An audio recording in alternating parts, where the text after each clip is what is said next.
টঙ্গীর বিশ্ব ইজতেমা ময়দান দখলকে কেন্দ্র করে জোবায়ের ও সাতপন্থীদের মধ্যে তুমুল সংঘর্ষ হয়েছে। এই ঘটনায় 2 জন নিহত ও প্রায় শতাধিক আহত হয়েছেন। গুরুতর আহতদের ঢাকা মেডিকেল কলেজ হাসপাতাল সহ টঙ্গী ও রাজধানীর বিভিন্ন হাসপাতালে পাঠানো হয়েছে। সংঘর্ষে নিহত সুরায়ে নিজামে 2 জন ও নিজাম উদ্দিনের 1 জন নিহত হয়েছেন বলে উভয় গ্রুপের হোয়াটসঅ্যাপ গ্রুপে জানানো হয়েছে।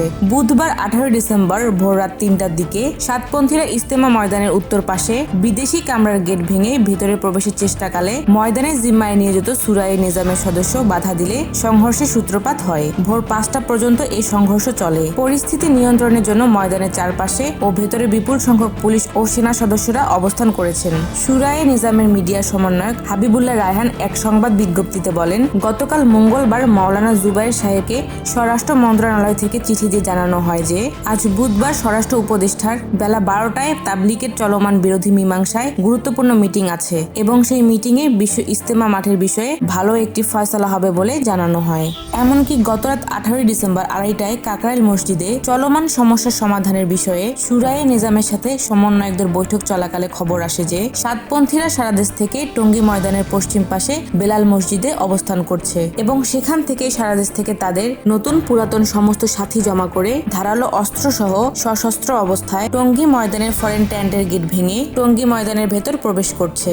বিজ্ঞপ্তিতে আরো বলা হয়, সাতপন্থীরা যখন কোনোভাবেই প্রশাসনিক কোনো সিদ্ধান্ত পাচ্ছে না তা দেখে ইজতেমার ময়দানে বিশ্ব ইজতেমার প্রস্তুতি কাজে নিয়োজিত ও পাহারায় নিয়োজিত ও ঘুমন্ত সুরায়ে নিজামের তাবলিগের সাথীদের উপর সন্ত্রাসী কায়দায় হামলা চালায়। এতে প্রচুর সাথী আহত এবং ঘটনাস্থলেই 2 জন নিহত হয়েছে।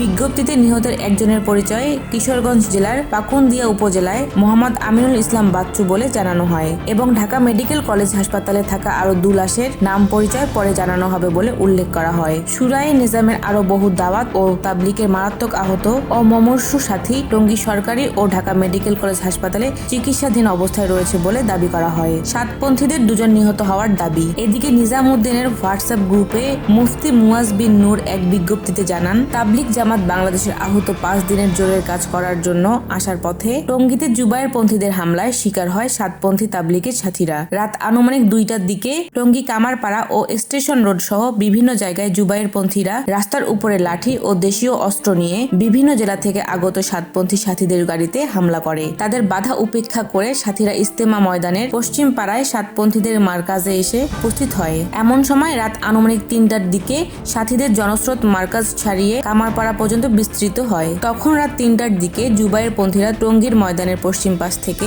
ব্রিজের উপর সাথীদের দিকে ইট পাটকেল ও আগুনের মশাল নিক্ষেপ করতে শুরু করে। তখন মাওলানা সাদ সাহেবের অনুসারীদের সাথে ধাওয়া পাল্টা হয়। এরপর খবর পেয়ে সাদ অনুসারী সাথীরা ঢাকা ও আশেপাশের এলাকা থেকে ময়দানে প্রবেশ করে।